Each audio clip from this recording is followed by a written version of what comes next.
পশ্চিমবঙ্গে ২০২৬ বিধানসভা নির্বাচনে বিজেপি ক্ষমতায় আসলে মুসলিম বিধায়কদের চ্যাঙ্গোলা করে ছুঁড়ে ফেলা হবে এমন মন্তব্য করেছে রাজ্যটির বিরোধী দলীয় নেতা শুভেন্দু অধিকারী।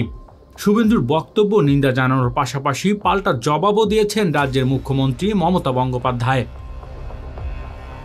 মঙ্গলবার রাজ্যের ক্ষমতাসীন তৃণমূলকে হুঁশিয়ারি দিয়ে শুভেন্দু বলেন, আগামী বছর বিধানসভা নির্বাচনে মমতা বন্দ্যোপাধ্যায়ের দলকে হারিয়ে বিজেপি ক্ষমতায় আসবে।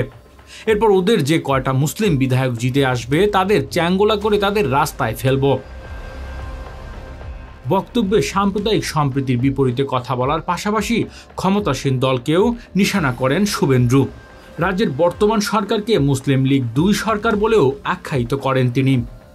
বলেন, বাংলাদেশে হিন্দু জনতা এই সরকারকে উপড়ে ফেলবে।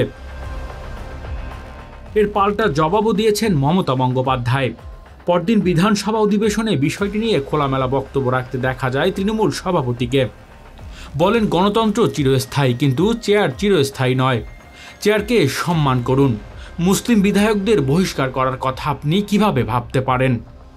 এখন রোজার মাস চলছে, তাই তারা বিজেপি মুসলিমদের লক্ষ্যবস্তু করছে এবং মুসলিমরাই মোটেই পছন্দ করছেন না।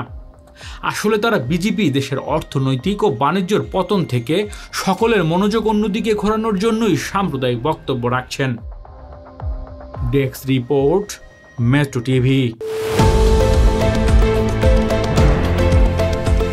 দেশের পাশে, বিশ্বের সাথে, মেট্রো টিভি।